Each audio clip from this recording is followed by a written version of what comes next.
Ketika seseorang berlatih untuk menjadi seorang pilot, mereka akan diajarkan banyak teori dan ditunjukkan banyak skenario tentang apa yang harus dilakukan ketika terjadi keadaan darurat.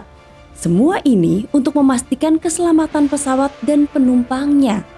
Tapi ada skenario di mana semua pelatihan dan skenario darurat tersebut menjadi benar-benar tidak berguna. Dan itulah kisah persis dari penerbangan Far Eastern Air Transport 103 ketika pesawat itu pecah menjadi 3 bagian di udara.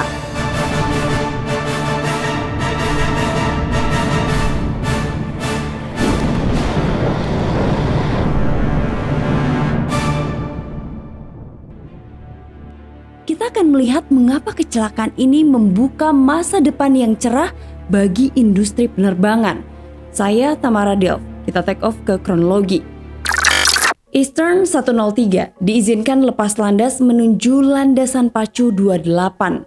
Berangkat dengan kecepatan 2 knot untuk Eastern 103. Semua sistem sudah siap dan pesawat itu akan lepas landas. Sabtu tanggal 22 Agustus 1981, sekitar pukul 9:55 pagi waktu setempat. Penerbangan Far Eastern Airlines Transport 103 lepas landas dari Bandara Songshan Taipei. Penerbangan penumpang domestik ini dijadwalkan untuk melakukan perjalanan dari kota Taipei di utara Taiwan ke kota Kaohsiung di selatan Taiwan. Pesawat yang melakukan penerbangan ini adalah Boeing 737-200. Pesawat itu terdaftar dengan registrasi B2603. Seri 737, seperti yang dikenal banyak orang, adalah pesawat yang andal dan juga aman, yang bekerja dengan sempurna. Pesawat yang digunakan pada hari itu telah berusia 12 tahun, dan di dalam pesawat Boeing 737-200 terdapat 102 penumpang dan 8 orang pramugari. 82 dari penumpang di dalam pesawat itu adalah warga negara Indonesia, sisanya warga negara Jepang dan Amerika. Sementara itu di kokpit pesawat terdapat 2 orang pilot. Keduanya merupakan pilot berpengalaman. Sayangnya tidak ada informasi lebih lanjut tentang kedua pilot tersebut. Pesawat kemudian lepas landas. Semuanya berjalan dengan lancar. 13 menit kemudian, pesawat mencapai ketinggian 20.000 kaki dan sedang naik ke ketinggian jelajah 25.000 kaki. Waktu menunjukkan sekitar pukul 10:05 pagi waktu setempat. Kedua pilot sedang membicarakan ketinggian pesawat. Tapi tiba-tiba saja bunyi peringatan terdengar di kokpit. Dan kapten langsung bertanya, apa itu, bunyi peringatan apa? Yang kemudian ditanggapi oleh first officer dengan mengatakan bunyi peringatan bahwa pesawat ini kehilangan tekanan. Kedua pilot ini lantas mengetahui jika pesawat mengalami kehilangan tekanan, maka sesuatu yang buruk bisa saja terjadi. Nah, mengalami kegagalan tekanan kabin bukanlah hal yang baik dan hal itu diketahui oleh kedua pilot. Tetapi pilot yang telah dilatih untuk mengatasi situasi semacam ini berusaha untuk mencoba untuk memperbaiki sikap dan posisi pesawat. First officer mengatakan, kita harus menurunkan ketinggian pesawat, Captain. Dan Captain segera menginstruksikan first officer-nya untuk mengatakan kepada ATC bahwa mereka akan kembali ke bandara asal secepat mungkin. Namun tiba-tiba terdengar suara ledakan yang sangat keras. First officer berteriak, apa itu tadi? Lantas Captain segera menjawab atau merespon first officer. Ia justru mengatakan kepada first officer bahwa ia telah kehilangan kendali pesawat. Saat itu pesawat tidak merespon input apapun dari Captain. Captain langsung mengatakan, kita kehilangan power dan kontrol pesawat ini. Captain berusaha dengan tenang, ia mengatakan kepada first officer-nya, tenang, kita bisa tenang, kita harus tenang. Tuhan lindungi kami. Namun hanya beberapa detik setelah itu, first officer berteriak, ya Tuhan! Dan sejak saat itu, penerbangan 103 telah hilang. Lantas, hanya 5 menit kemudian, pada pukul 10:10 pagi waktu setempat, penerbangan Far Eastern Air Transport 103 telah menabrak hutan dan pegunungan di dekat kota Sanye, kota Praja, Taiwan. Akibat dari kecelakaan itu, semua orang di dalam penerbangan dinyatakan meninggal dunia. Petugas pemadam kebakaran dengan cepat merespon kejadian tersebut, tetapi mereka terkejut dengan sesuatu yang aneh. Tampaknya puing-puing pesawat tidak jatuh di satu tempat yang sama, tapi tersebar di berbagai tempat dengan area seluas sekitar 6 km di sekitar kota Sanyikota Praja.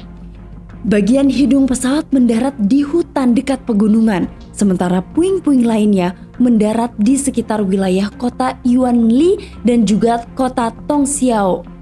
Dari 110 orang di dalam pesawat, satu penumpang awalnya ditemukan hidup, tapi kemudian meninggal dalam perjalanan ke rumah sakit.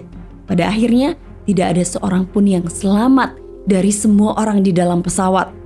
Setelah kecelakaan itu terjadi, karena kecelakaan tersebut terjadi di daerah pegunungan, lalu lintas jalan raya tersendat.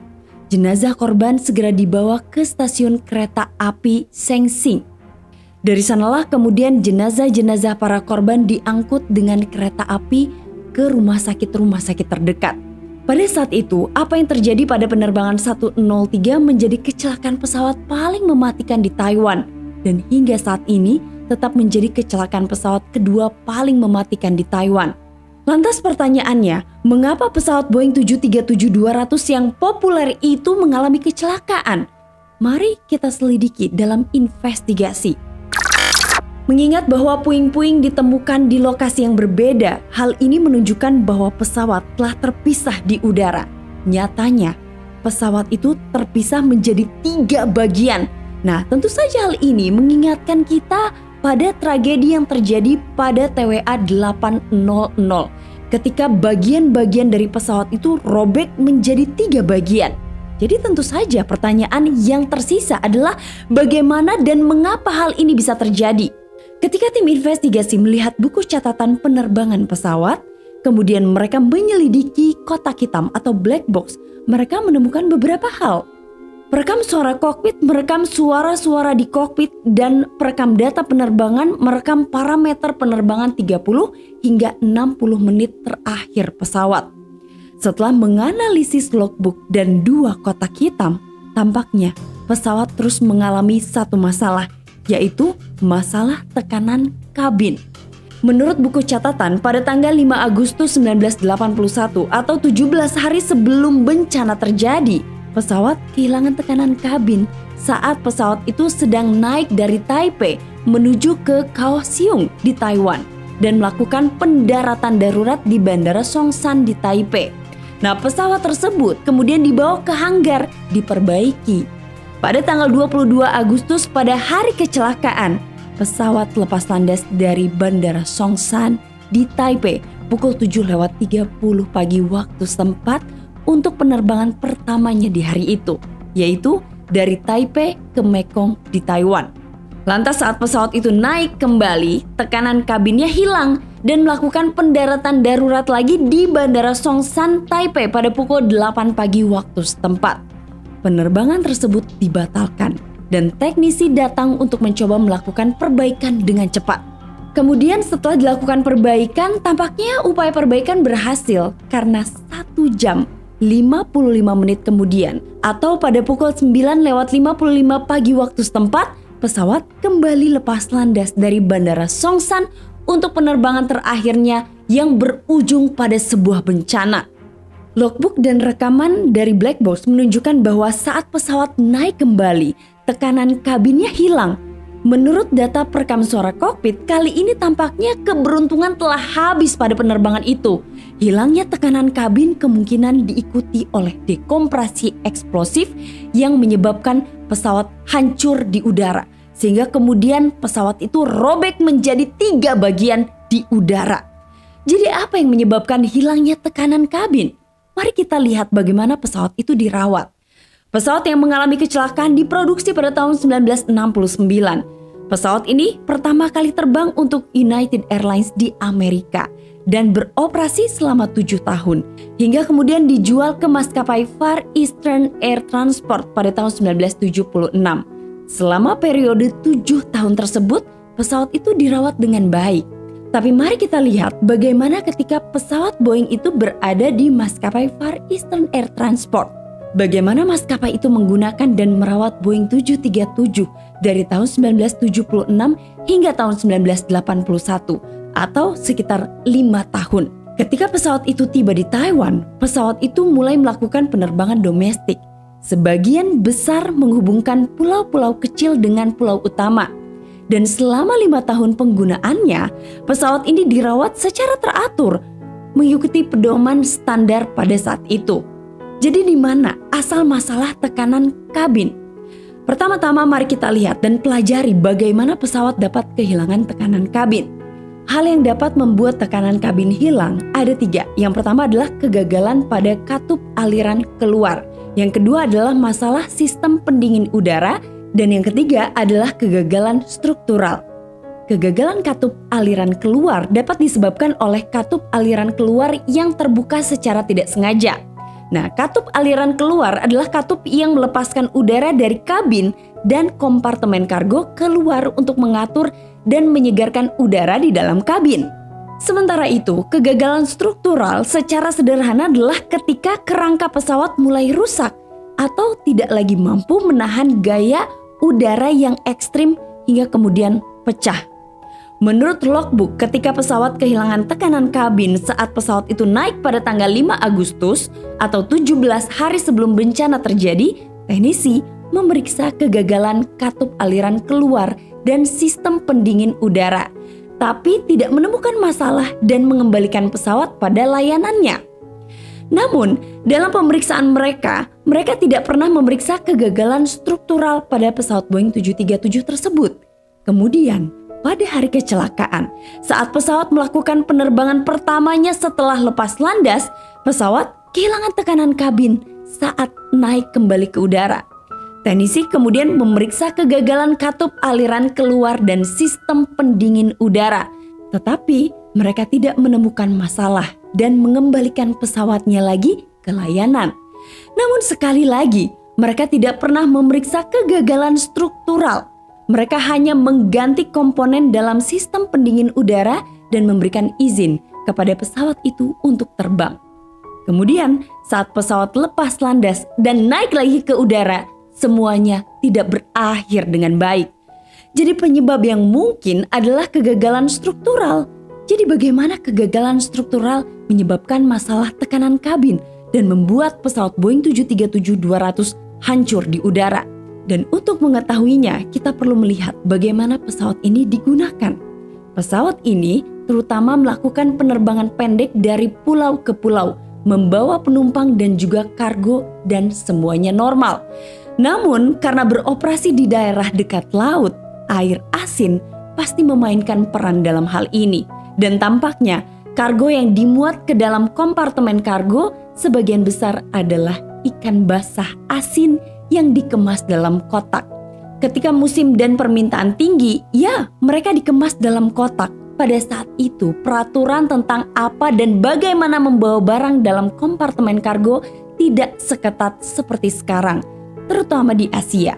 Sehingga tentu saja air asin atau air laut dan logam padat memiliki hubungan yang erat. Dua hal itu tidak cocok. Ketika kedua hal tersebut bersentuhan, terjadi reaksi yang menyebabkan logam padat mulai mengalami korosi dan berkarat. Hal ini membuat logam padat menjadi sangat lemah dan dalam penerbangan semua material harus berada dalam kondisi yang paling kuat atau bencana akan terjadi. Air laut akan menumpuk pada badan pesawat di darat. Nah sebenarnya pada saat kecelakaan yang dialami oleh penerbangan 103 terjadi, banyak spekulasi beredar bahwa kecelakaan itu disebabkan oleh alat peledak. Nah penyelidikan oleh Dewan Penerbangan Sipil Republik Tiongkok menyimpulkan bahwa korosi parah menyebabkan pecahnya lambung bertekanan. Nah korosi parah itu disebabkan oleh banyaknya siklus penerbangan bertekanan yang dialami pesawat dan retakan yang dihasilkan mungkin tidak terdeteksi. Nah ditambah lagi adanya air laut atau air asin yang berada di sekitar kompartemen kargo. Nah, mungkin kalian baru mendengar pertama kali mengenai maskapai Far Eastern Air Transport. Nah, ini sebenarnya adalah maskapai yang didirikan pada tahun 1957 dan langsung beroperasi di tahun yang sama. Tapi kemudian mengalami masalah keuangan pada tahun 2008 sehingga harus gulung tikar atau bangkrut di tahun 2008. Tapi kemudian setelah itu mulai lagi bangkit di tahun 2011. Nah, sebenarnya Delvers, kalau kalian ingat, masalah seperti ini juga pernah terjadi pada pesawat-pesawat yang digunakan dalam penerbangan antar pulau. Dan masalahnya sama, yaitu korosi yang terjadi pada bagian-bagian pesawat. Nah, Delvers, semoga masalah seperti ini tidak terulang kembali dan ini menjadi pelajaran penting bagi dunia penerbangan. Terima kasih kalian sudah nonton dan semoga informasi ini bermanfaat. Jangan lupa kita ketemu lagi di episode selanjutnya. Assalamualaikum warahmatullahi wabarakatuh.